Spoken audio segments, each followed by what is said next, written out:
कौन सी अवस्था में है? जागृत नहीं है, अभी हम स्वप्न में हैं। ये सब सपना देख रहे हैं यहाँ पे, सपने में घूम रहे हैं। ये सब मैं, मेरा मेरा परिवार, ये सब जो नौटंकी हम कर रहे हैं ना, ये सब स्वप्न में आता है, जागृत नहीं है अभी। जिस दिन जागृत होता है तो पूरा मिथ्या दिखता है। कौन किसका पति, किसका पत्नी, किसकी माता, किसका पुत्र, क्लियर अनुभव होता है, क्लियर क्लियर एक्सपीरियंस होता है कि कोई कुछ नहीं है। ये सब मैं कहा, इस इंसान को बोलते हैं कि जग गया। जाग मुसाफिर भोर वही, अब रैन कहाँ जो सोवत है। कबीर साहब कह रहे हैं, जाग मुसाफिर। हमको ही कह रहे हो मुसाफिर, यात्रा में तो चल पड़े लेकिन सो गए। पुनर्पि जन्मम पुनर्पि मरणम, सो गए। जाग मुसाफिर भोर भई, रात खत्म हो गई। अब रैन कहाँ जो सोवत है, अब कौन सी नींद है जो सो रहे हो? सूरज उग रहा है, जग जाओ।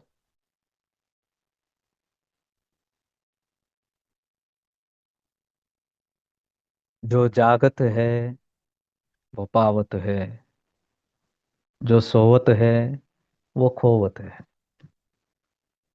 जो सोएगा वो खोएगा, जो जगेगा वो पाएगा। कबीर साहब कह रहे हैं। तो अभी हम स्वप्न में हैं।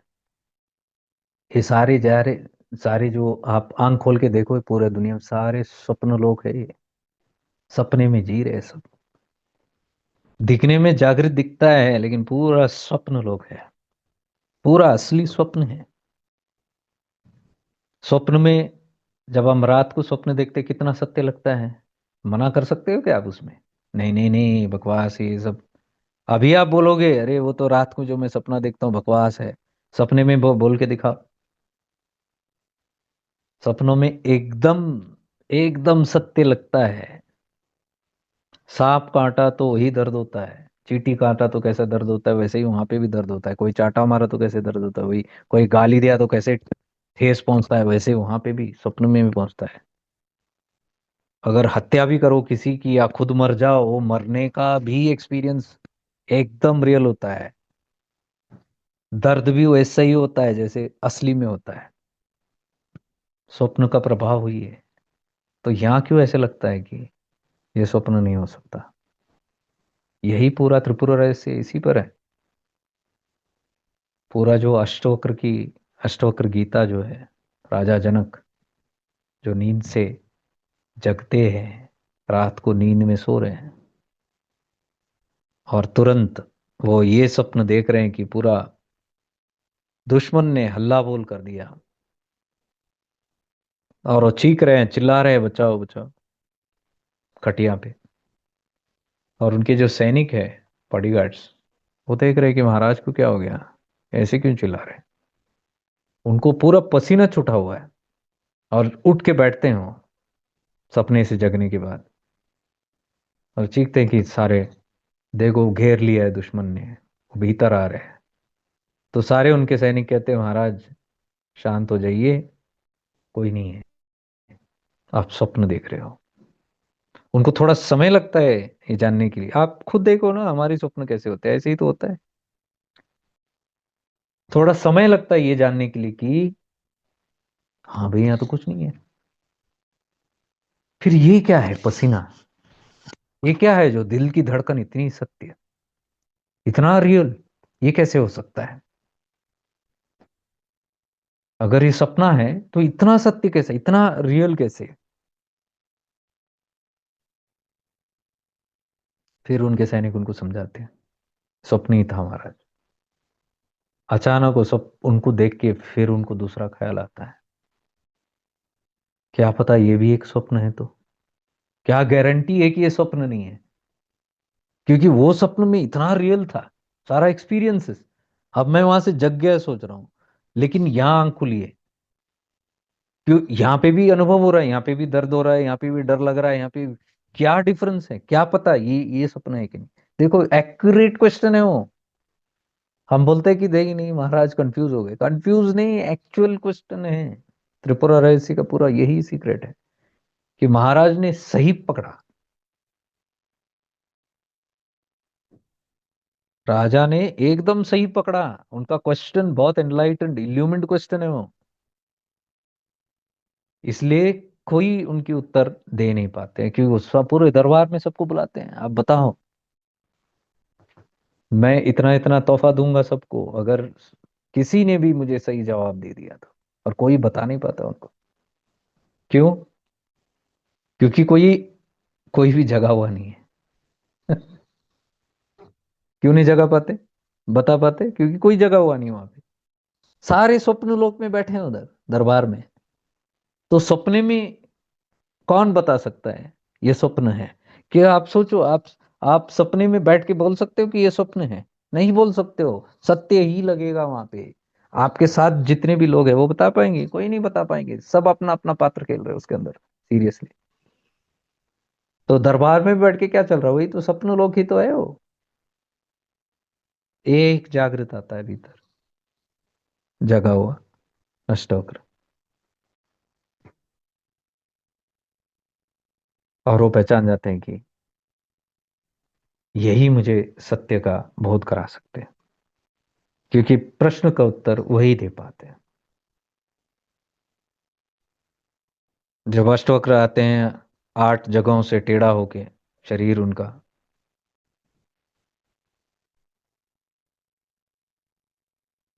अष्ट वक्र,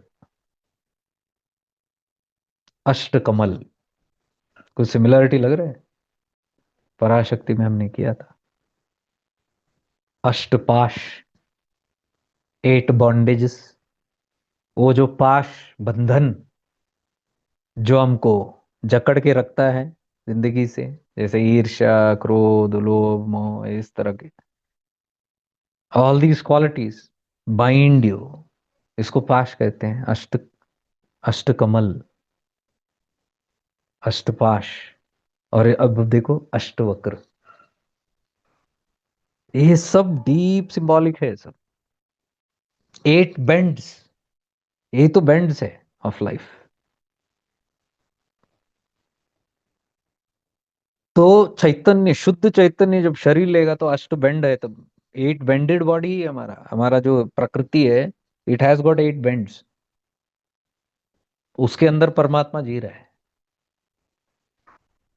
अष्टकमल में। झीनी रे, कबीर साहब कहते हैं, अष्टकमल का चरखा। अष्टपाश,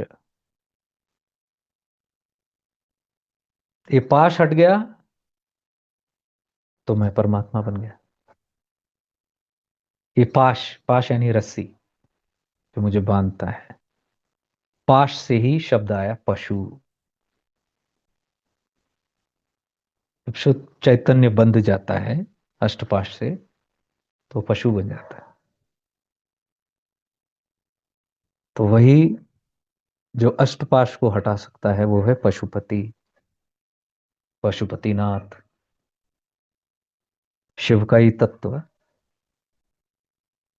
जो इस अष्टपाश को हटा सकता है और हमको पशु वृत्तियों से मुक्त कर सकता है।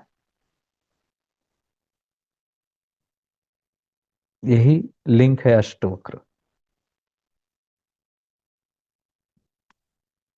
तो जब वो अंदर आते हैं और सारे परेशान हैं, वो बोलते हैं कि मैं आपका जवाब दे सकता हूं, तो पूरा दरबार उन पे हंसती है। सारे दरबार हंसने शुरू हो जाते हैं, सारे बड़े बड़े विद्वान, सारे ज्ञानी वहां बैठे हुए हैं, सारे हंस रहे हैं। हंस इसलिए रहे कि हम बता नहीं पाए ये कौन आया है, टेढ़ा मेढ़ा शरीर लेके, ये क्या बताएंगे। तो हंसने लगते हैं उनको ऊपर से नीचे देख के। जैसे वो हंसने शुरू कर देते हैं तो अष्टवक्र भी हंसने शुरू कर देते हैं जोर जोर से।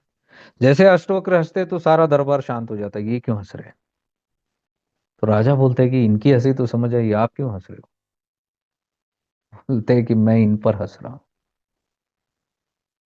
इन पर हंस रहा हूँ जो कहते हैं, आप जो सोच रहे हैं बड़े सब ज्ञानी, लेकिन इनका बुद्धि, इनका विवेक, इनका जो अटेंशन है, ध्यान है, ये मेरा इस अष्ट शरीर पे है, अष्ट वक्र पे। मेरे टेढ़ेपन में ही है इनका ध्यान। ये चांबर से कम नहीं है ये लोग, कॉबलर्स। क्यों? चर्म को देख के हंस रहे, मेरी चमड़ी को देख के। तो चर्म पे कौन नजर रखता है हमेशा? मार्केट में चल के देखो, एक चांबार जो होता है, जूते ठीक करने वाला, उसकी नजर ऊपर नीचे कहीं नहीं होती है, सबकी जूतों पर ही होती है। तो कह रहे हैं कि ये सब दरबार आपका चांबर से कम नहीं है, क्योंकि मेरे मेरे चर्म पे इनका नजर है। यानी टेढ़ापन पे। जो दिखता है वो होता नहीं है, जो होता है वो दिखता नहीं। जजमेंट, हम जो जज करते हैं, बाहर से किसी को देख के हम जज करते हैं। बाहर से उसका रूप देख लो, रंग रूप देख लो, उलिया देख लो, बाहर से जो करते हैं। बाहर से कोई बड़ा साफ सुथरा दिखता है, बाहर से कोई संत महात्मा दिखता है, तो हम जज कर लेते हैं तो संत महात्मा है। भीतर चोर बैठा होगा, भीतर उस दाढ़ी के बीच में पता नहीं कौन बैठा है। जो होता है वो दिखता नहीं, जो दिखता है वो होता नहीं है। मंद बुद्धियों को समझ ही नहीं आएगा ये सब बातें, क्योंकि मंद उसी को देखता है ना, बाहर के रूपों को देख के ही तो हमारा आकर्षण ज्यादा होता है। हमारा सारा जजमेंट्स, ओपिनियंस, कंक्लूजन्स किस पे बेस्ड है? जो हमारे पंच इंद्रिय हमको दिखा सकता है, यही लिमिटेशंस है ना। चांबर से कम थोड़ी हम।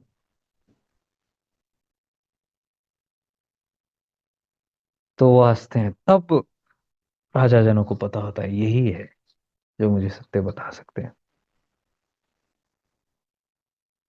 जो खुद कह रहे हैं कि मैं बताऊंगा, तब वो पूछते हैं कि आपका प्रश्न बताओ, तो राजा बताते हैं कि देखो मैंने स्वप्न देखा, उसमें ऐसे ऐसे हो गया, वो इतना सत्य लगा, उसके बाद मैं सपने से जग गया, जागृत अवस्था में आ गई, लेकिन ये भी तो सपन ही लग रहा है। क्या पता ये सत्य है, ये वो सत्य है, या दोनों असत्य है, क्या है, कुछ समझ नहीं आ रहा, कंफ्यूजन। क्या है सत्य? मैं सबको वही पूछ रहा हूँ कि सत्य क्या है? सपना कौन सा है? क्या सत्य वो है जिसमें मैं दर्द का अनुभव किया, भय का अनुभव किया, या सत्य ये है जहां मैं अभी संशय, अभी भी भय, इन सब चीजों को यहाँ पे भी अनुभव कर रहा हूँ? सत्य कौन सा है? तो अष्टवक्र कहते हैं, ना वो सत्य ना ये सत्य। ना वो सत्य था ना ये सत्य है, लेकिन इन दोनों को जो देखने वाला था या है, वो सत्य है। वही तो हम करते हैं ना, सुबह शाम यही तो करते हैं प्रैक्टिस। अलग कुछ करते हैं क्या? सीयर, देखने वाला कौन है? तो दिखता है वो छोड़ो, गोली मारो। मुझे वो आकृति में शिव दिख रहे हैं, कृष्ण दिख रहे हैं, गोली मारो। देखने वाला कौन है? कौन देख रहा है उसको? मैं देख रहा हूं, मैं कौन? मैं वो कौन? मैं मतलब कौन? मैं दिस पर्सन, आप पर्सन हो, और नहीं तो क्या, मैं ही तो हूं ये। तो मैं फिर वो कहता हूं आपको, आप अगर वो, आप शरीर हो, तो आप ध्यान से देखो, आपकी आंखें देख रही है भगवान की मूर्ति को, कृष्ण को या शिव को, आपकी आंखें देख रही है। और नहीं तो क्या, मेरी आंखें दिख रही है। थोड़ा सजग हो जाओ, जागृत हो जाओ, मंद उत्तर नहीं देना। आंखें देख रही है या आंखों के पीछे से कोई देख रहा है? आंखें देख रही है, आंखों के द्वारा कोई तो झांक रहा है। हाँ, अब थोड़ा स्थिर हो जाता है इंसान। अब उसको बोध होना शुरू हो जाता है, सही बात है, आंखें तो नहीं देख रही हैं, आंखों के पीछे से देख रहा हूं मैं तो, आंखियों के झरोके से देख रहा हूँ, इन आंखों की खिड़कियों से देख रहा हूँ जगत को, उस भगवान को मैं देख रहा हूँ। तो मैं आंख नहीं हूँ, तो आप कहाँ हो? हाँ, अब शुरू हो गई यात्रा, असली यात्रा। मैं को ढूंढने की है, कौन है मैं? Who am I? Am I this body, मैं कहाँ हूँ? मन में हूँ? क्या मन हो?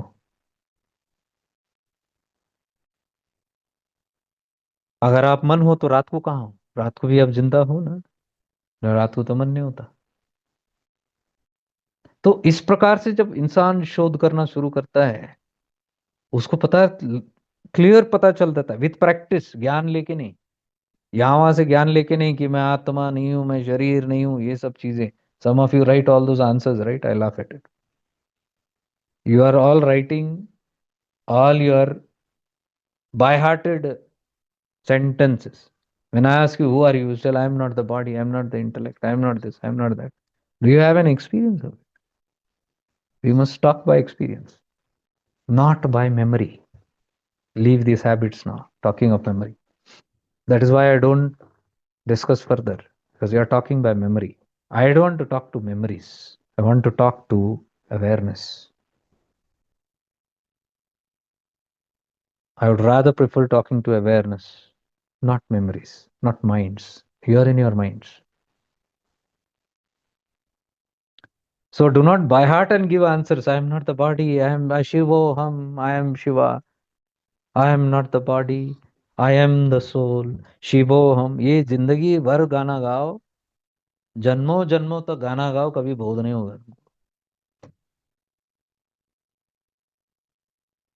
भजनों में कुछ नहीं रखा है। अगर उसमें अवेयरनेस नहीं है, अगर उसमें सजगता नहीं है कि क्या गा रहे हो आप, कौन गा रहा है, क्या अर्थ है उसका। मुझे बोध हो रहा है कि जब मैं गा रहा हूँ कि आई am not the body, feel तो हो रहा है, कुछ फील नहीं हो रहा है। गा तो रहे कि आई एम द बॉडी, बहुत वही हो रहा है कि मैं ही बॉडी ही गा रहा हूँ। इसलिए तो इतना ढोंग करके लोग गाते हैं, देखा है आपने कितना? उनको बॉडी ही दिखाता है और गा क्या रहे हैं, आई एम नॉट द बॉडी, लेकिन पूरा हाव भाव देखो बॉडी ही गा रहा है। जिसको बोध नहीं है कि वो बॉडी नहीं, वो गा नहीं सकता माय डियर। कैसे गाएगा? गा ही नहीं सकता, उसका गाना बंद हो जाता है। जिसको बोध है, गा कौन रहा है? ईगो गाता है, I am not the body. तो never talk this kind of things, I am not the body, I am not the intellect, ये सब बकवास है। किसको चाहिए ये सब? ये तो बच्चा भी बोलेगा आपको। आप छोटे बच्चे को जाके पूछो, अभी हमारे सत्संग में सारे 8 साल के, 10 साल के, 13 साल के, 14 साल के बच्चे भी बैठते हैं। आप, मैं जो बोल रहा हूँ ना, इससे भी ज्यादा ज्ञान वो आपको देंगे। पूछ के तो देखो। जो मेरे सत्संग से अटेंड करते हैं, जो मेरे नोट्स वगैरह लिखते हैं, वो बहुत अच्छी तरह से पता है उनको सब। They will answer better, but that's not अनुभव, एक्सपीरियंस। तो अनुभव करने के लिए हमेशा वो सजगता पे अमल करना और प्रैक्टिस करना इस चीज को। ये गाना गाते मत बैठना, कुछ नहीं होने वाला इसमें। प्रैक्टिस करना। जैसे मैंने अभी पूछा आपको, परमात्मा वहां है, भगवान वहां है, गोली मारो बोला मैंने, बुरा लगेगा। गोली कैसे मारे? क्योंकि उसमें है ही नहीं कुछ। मैं नहीं कह रहा हूं, आपके ही शास्त्र कहते हैं, ध्यान से पढ़ो। भगवान रमणा कहते हैं, निसर्गदत्त महाराज कहते हैं कि परमात्मा तो बाद में है, पहले तुम आए। तुम नहीं तो परमात्मा नहीं। कितना सत्य है इसके अंदर, क्योंकि देखने वाला नहीं है तो दिखने वाला कहाँ है? हाँ, सोते हो तो कहाँ गए कृष्ण और राम? शिव कहाँ है? शक्ति कहाँ है? जब सोते हो तब होता है कि आभास नहीं होता ना। परमात्मा कब आता है? जब अहंकार उठता है, जब मन पैदा होता है। वो मन के दायरे से आप देखते हो, वो मन के अंदर जो ठोसा गया है, भगवान के नाम रूप अलग अलग। इसलिए हिंदुओं का भगवान अलग है, मुसलमान का अलग है, ईसाइयों का अलग है। यही आपस में लड़ मरते रहते हैं। कहाँ है इनकी भगवान? सब इनके अपने अपने मन में भर रखा है नाम रूप। और भगवान क्या है? ना नाम है ना रूप है, निर्गुण निराकार है।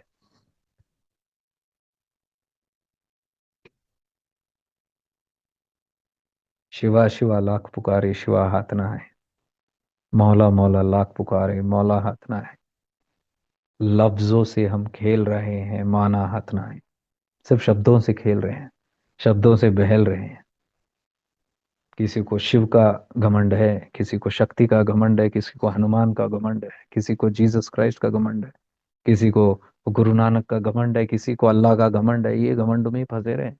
सब अपने अपने मन के जो प्रतिबिंब है, जो उन्होंने जमा किया है बचपन से। अरे मुसलमान में इसमें पैदा हुए हो तो वही ठूसा जा रहा है, हिंदू कुटुंब में पैदा हुए तो वही ठूसा जा रहा है, क्रिश्चियन में पैदा हुए तो वही ठूसा जा रहा है। जो ठूसा जा रहा है वही तो रट के बता रहे हैं हम, ये मेरा भगवान है। यह बड़ी बात है, इसके अंदर अनुभव कहाँ है? असली अनुभव ये है, निसर्गदत्त महाराज जो कह रहे हैं, जो दिखता है वो नहीं है। जैसे भगवान रमणा ने कहा पूंजा जी को, उनको बड़ा घमंड था कि मुझे कृष्ण दर्शन देते हैं, बार बार दर्शन देते हैं। तो भगवान रमणा ने बोला अभी दे रहे हैं क्या, अभी है क्या कृष्ण? तो इधर उधर देख के बोले अभी तो नहीं है। तो भगवान रमणा ने क्या कहा, जो आता है, जो प्रकट होता है वो प्रकट हुए बोले ना। अब जो प्रकट होता है वो अप्रकट भी हो सकता है, हो गई। जो प्रकट होता है वो गायब भी होता है, और जो प्रकट होता है और गायब होता है वो सत्य नहीं हो सकता। सत्य वो है जो ना कभी प्रकट होता है, अप्रकट है, जिसका जन्म नहीं है, जिसका मृत्यु नहीं है, जो कभी आएगा नहीं और जाएगा नहीं। आपके तो कृष्ण आ रहे और जा रहे, यानी क्या है, मन की कल्पना है। ये सब मन ही करता, मन ही भोगता। इसलिए गहरी सुषुप्ति में, गहरी समाधि में कोई भगवान नहीं आता, कोई परमात्मा नहीं आता। तो मन है तभी आता है। और जिस धर्म में, जिस कुल में हो, जो ठूसा गया है, उसी प्रकार के आपके भगवान होंगे। मैंने आज तक नहीं देखा एक क्रिश्चियन को शिव के दर्शन पाते हुए। मैंने आज तक एक हिंदू को जीसस का दर्शन पाते हुए नहीं देखा। क्यों? वही पाएंगे जो उनके भीतर है। जो नाम रूप उन्होंने अलंकार कर रखी है वही तो प्रकट होगा, वही सपने में आते हैं। जैसी हमारी सोच होती है वैसी हमारी जिंदगी होती है। जितनी हमको पता होता है, ज्ञान होता है सृष्टि के बारे में, वही तो हमारे जिंदगी में होता है।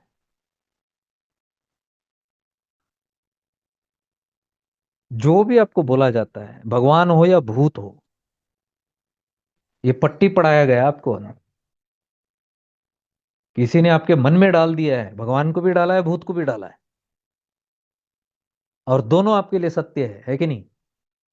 ये आप बोल ही नहीं सकते हो कि भगवान ही है, भूत नहीं है, क्योंकि भूत को भी डाला गया आपके मन के अंदर।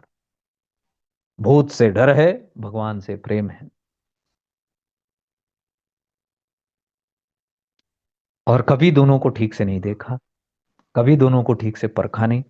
और अगर भगवान भी प्रकट हुए तो घबरा जाओगे, भूत जैसे ही लगेगा आपको। डाउट आएगा भूत है या भगवान है। मन का यही लफड़ा है सब। मन में जितना जिएंगे यही होगा। सत्य का कभी आभास नहीं होगा आपको, सारे कल्पनाओं में फंसे रहेंगे। That is why Nisargadatta Maharaj says God is a concept, Jiddu says God is a concept. यही अर्थ है उसका। वो गाली नहीं दे रहे भगवान को, वो आपके मन को गाली दे रहे हैं। आपको मन को तोड़ने की बात कर रहे हैं, क्योंकि मन ही करता, मन ही भोगता। जब तक मन है मुक्ति नहीं है। इन सब चीजों से भ्रमित होके जिंदगी में इंसान जिंदगी जीता है अपनी अपनी कल्पनाओं अनुसार। इसलिए तो देवी कालोत्र में शिव कह रहे सारे सब भगवानों को त्याग दो, सारे मेडिटेशंस को त्याग दो, सारे जो तुमने पाल रखे हैं नए नए विधियां, पितृ तर्पण, नदियों में डुबकी लगाना, तीर्थ स्थानों में जाना, त्यागो। पार्वती को कह रहे हैं सत्य नहीं है कुछ भी। ना आपके चक्र का मेडिटेशन सत्य है, ना चक्र पे बैठा हुआ देवी देवताएं सत्य है। ये किसको बता रहे हैं? पार्वती जो जागृत हो रही है, मंद लोगों को बताया नहीं जाता हार्ट अटैक आएगा। पार्वती पूछती भी है ना कि प्रभु कि अगर आप ऐसे बता रहे हो तो आप ही ने तो बताया कि वो भी है। आपके तंत्र मैंने सब पढ़े हैं, तंत्र का ज्ञान आपने ही दिया है। आपने ही तो कुंडलिनी सिखाई, आपने ही तो चक्र, सब पूरा ज्ञान आपका ही तो है। अभी आप कह रहे हो नहीं है। तो शिव कहते हैं वो तो मंद बुद्धियों के लिए है। क्योंकि जब बुद्धि मंद होता है उसको पकड़ने के लिए कुछ तो आधार चाहिए, मैंने आधार दिया, तुमको अब उसकी आवश्यकता नहीं।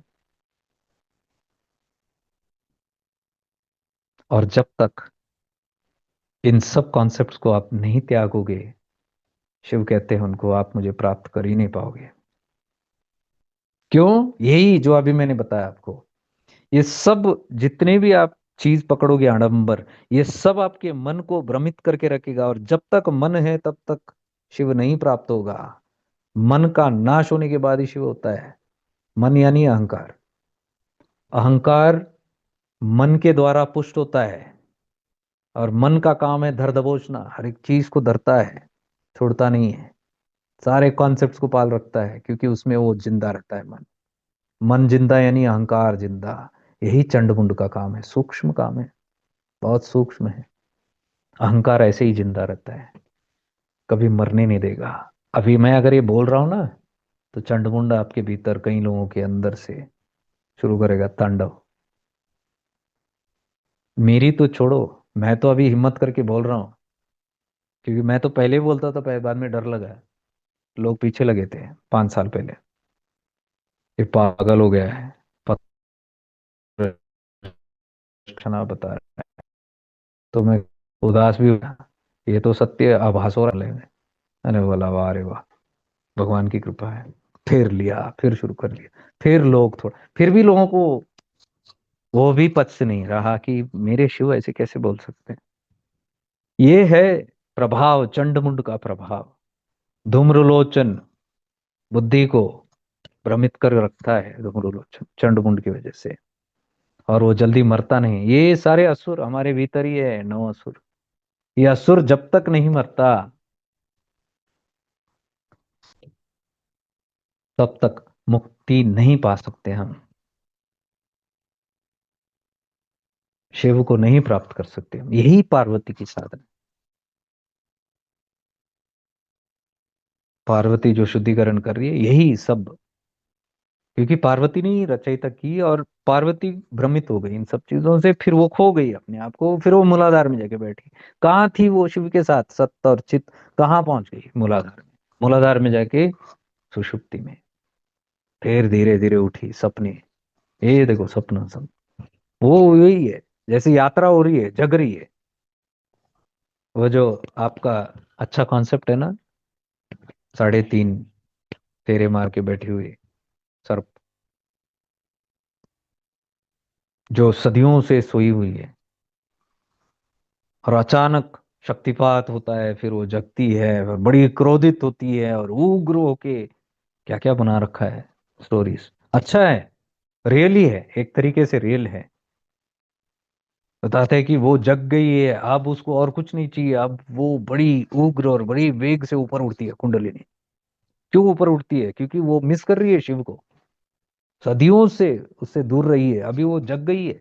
अभी उसको और कुछ नहीं चाहिए, शिव चाहिए। तो ऊपर ऊर्ध्वरेता होती है वो। तो बोलते हैं उसको धीरे धीरे जगाओ। उसको एकदम से जगाओगे और वो उग्र हो गई, तो फिर वो आव देखेगी ना, ताव जो है चीर फाड़ के जाएगा, जाएगी ऊपर। And that is what is very true. Kundalini जो हम बोलते हैं कि वो सब नहीं करना चाहिए, गुरु का सानिध्य के बिना शक्तिपात, वो ये सब चीजें अटेम्प्ट नहीं करना चाहिए, वो आपको हानि पहुंचा सकता है। इट इज दिस व्हाट मैं एम टेलिंग। शक्ति है, वो चित शक्ति है। वो कौन है? आपका ही चित शक्ति है, आप ही हो। जब आपको भीतर से आपकी जो सबकॉन्शियस, आपके जो अनकॉन्शियस के अंदर से वो जागृत होती है मेमोरी, ये सब उथल पुथल अंदर से शुरू हो जाता है। कॉन्शियसली आप जानो या ना जानो, अनकॉन्शियसली ये सब शुरू हो जाता है, क्योंकि आपकी एक मेमोरी है ना। चित्त तो आपका ही है। सत्य भी आप ही है, आपका ही खेल है पूरा है, यही ब्रह्मांड है।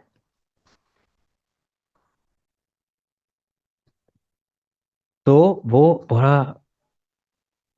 सीन थोड़ा डरावना हो जाता है और असहनीय भी हो सकता है। तो उसके लिए भगवान शिव ने बोला, नहीं हम हड़बड़ी नहीं करेंगे, धीरे धीरे शिव की कृपा सभी लेवल के चेतनाओं को ज्ञान दे दिया, मूलाधार तक, उच्च का ज्ञान से लेके निच्च का ज्ञान तक। यही सारे तंत्र है, शिव के तंत्र जितने भी हम तंत्र शास्त्र बोलते हैं, यही सब अलग अलग प्रकार के ज्ञान है, जिसको शिव सूत्र में 3 भागों में विभाजित किया गया।